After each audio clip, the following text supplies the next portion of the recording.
जिलाधिकारी के अध्यक्षता में सीएम डैशबोर्ड पर आधारित कर कलेक्टर राजस्व वसूली एवं अन्य राजस्व कार्यों की मासिक समीक्षा बैठक संपन्न। रबी फसल कटाई के उपरांत धारा 24 में प्रकरण लंबित पाए जाने पर संबंधित पीठासीन अधिकारियों के खिलाफ होगी कड़ी कार्रवाई। जिला अधिकारी वित्तीय वर्ष के प्रारंभ से ही निर्धारित लक्ष्य के सापेक्ष 100% वसूली हासिल करने का संबंधी विभाग करें प्रयास। जिलाधिकारी श्री प्रवीण मिश्र की अध्यक्षता में सीएम डैशबोर्ड पर आधारित कर कलेक्टर राजस्व वसूली एवं अन्य राजस्व कार्यों की मासिक समीक्षा बैठक कलेक्टरेट सभागार में संपन्न हुई। समीक्षा के दौरान वार्षिक लक्ष्य के सापेक्ष गत वर्ष व्यापार कर में 64.27%, स्टाम्प रजिस्ट्रेशन में 89.46%, परिवहन कर में 85.96%, आबकारी में 80.19%, खनन में 94.07%, विद्युत विभाग 67.99%, बैंक देय में 99.96%, चिकित्सा तथा लोक स्वास्थ्य 96.06%, मुख्य तथा मध्यम सिंचाई 81.01%, स्थानीय निकाय में 94.76% वसूली पाई गई। अन्य विभागों सहित सभी विभागों का वार्षिक लक्ष्य के सापेक्ष पूरे जनपद का कुल 76.20% गत वर्ष उपलब्धि रही। जिलाधिकारी ने समस्त विभागों को जिनसे राजस्व की प्राप्तियां होती हैं, वित्तीय वर्ष 2025-26 के प्रारंभ से ही बेहतर कार्य कर लक्ष्य के सापेक्ष 100% वसूली सुनिश्चित करने के निर्देश दिए। गन्ना मूल्य भुगतान की स्थिति की समीक्षा के दौरान जिलाधिकारी ने महीने के अंत तक 100% किसानों का गन्ना मूल्य भुगतान करना सुनिश्चित करने को कहा। खनन विभाग की समीक्षा के दौरान जिलाधिकारी ने समस्त उप जिला अधिकारियों को अवैध खनन को रोकने हेतु आकस्मिक निरीक्षण करने के निर्देश दिए। खनन विभाग द्वारा एम चेक वाले प्रकरणों में संबंधितों को नोटिस भेजने तथा वसूली सुनिश्चित करने के भी निर्देश जिलाधिकारी द्वारा खान निरीक्षक को दिए गए। जनपद के बाहर की गाड़ियों वाली सूची भी एआरटीओ को उपलब्ध कराने के निर्देश जिलाधिकारी द्वारा दिए गए, जिससे इस संबंध में आवश्यक कार्रवाई कर अवैध खनन में संलिप्त जनपद के बाहर की गाड़ियों के खिलाफ कार्रवाई की जा सके। फसल क्षति आपदा के प्रकरणों में समस्त किसानों को समय से मुआवजा दिलाने के भी निर्देश जिलाधिकारी ने समस्त तहसीलदारों को दिए।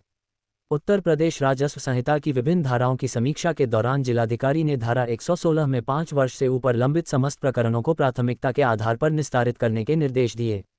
धारा 34 में भी उन्होंने समस्त नायब तहसीलदारों को तत्काल वादों का निस्तारण करने को कहा। धारा 24 के तहत रबी फसल की कटाई के उपरांत प्रकरण लंबित पाए जाने पर जिलाधिकारी ने समस्त पीठासीन अधिकारियों के खिलाफ कड़ी कार्रवाई करने की चेतावनी दी। उन्होंने कहा कि रबी फसल कटाई के उपरांत धारा 24 के लंबित प्रकरणों के निस्तारण में अब कोई बहाना नहीं चलेगा। स्टाम्प रजिस्ट्रेशन में भी इस वर्ष प्रवर्तन कार्यों में तेजी लाते हुए निर्धारित लक्ष्य के सापेक्ष 100% हासिल करने के निर्देश जिलाधिकारी द्वारा दिए गए। जिलाधिकारी ने स्टाम्प चोरी को रोकने हेतु समस्त उप जिला अधिकारियों को संबंधित तहसीलों में 5 बड़ी रजिस्ट्री वाले प्रकरणों का स्थलीय निरीक्षण करने के भी निर्देश दिए। उन्होंने सब रजिस्ट्रार एवं उप जिलाधिकारी को समन्वय बनाकर कार्य करने को कहा, जिससे निर्धारित लक्ष्य हासिल हो सके। इसके अलावा अमीनवार स्टाम्प की आरसी वसूली की समीक्षा भी करने के निर्देश जिला अधिकारी द्वारा दिए गए। 10 बड़े बकायेदारों से वसूली की समीक्षा के दौरान उन्होंने इसकी नियमित समीक्षा कर कुर्क की कार्रवाई कर वसूली के निर्देश दिए। जिला अधिकारी ने स्टाम्प वादों के निस्तारण में भी तेजी लाने के निर्देश सहायक आयुक्त स्टाम्प को दिए।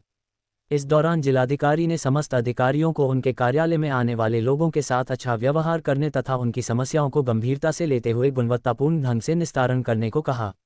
राजस्व परिषद द्वारा उठाई गई ऑडिट आपत्तियों के निस्तारण की स्थिति की समीक्षा के दौरान उन्होंने समस्त पीठासीन अधिकारियों को आपत्तियां का गहन अध्ययन करने तथा उनके निस्तारण में तेजी लाने के निर्देश दिए। मुख्यमंत्री कृषक दुर्घटना कल्याण योजना की समीक्षा के दौरान ऑफलाइन निस्तारण हेतु 4 तथा ऑनलाइन निस्तारण हेतु कुल 25 प्रकरण अभी भी लंबित पाए जाने पर जिलाधिकारी ने समस्त उप जिला अधिकारी एवं तहसीलदारों को तत्काल इसके निस्तारण के निर्देश दिए।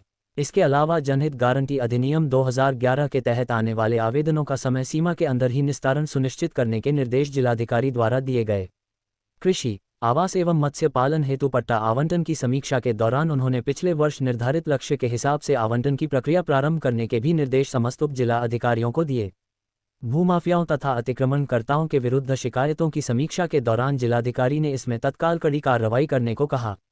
परिवहन एवं खनन विभाग में राजस्व वसूली के दौरान उन्होंने संबंधित अधिकारियों को तहसील स्तर से सहयोग लेने को कहा। साथ ही इन विभागों के कार्यालयों में कार्यरत अधीनस्थ कर्मचारियों पर भी कड़ी नजर रखने के निर्देश दिए, जिससे विभाग की गरिमा बनी रहे। इस दौरान अपर जिलाधिकारी श्री सत्यप्रिय सिंह, समस्त उप जिलाधिकारी, समस्त तहसीलदार, जिला आबकारी अधिकारी, एआरटीओ, खान निरीक्षक सहित अन्य संबंधित अधिकारी एवं कर्मचारी उपस्थित रहे।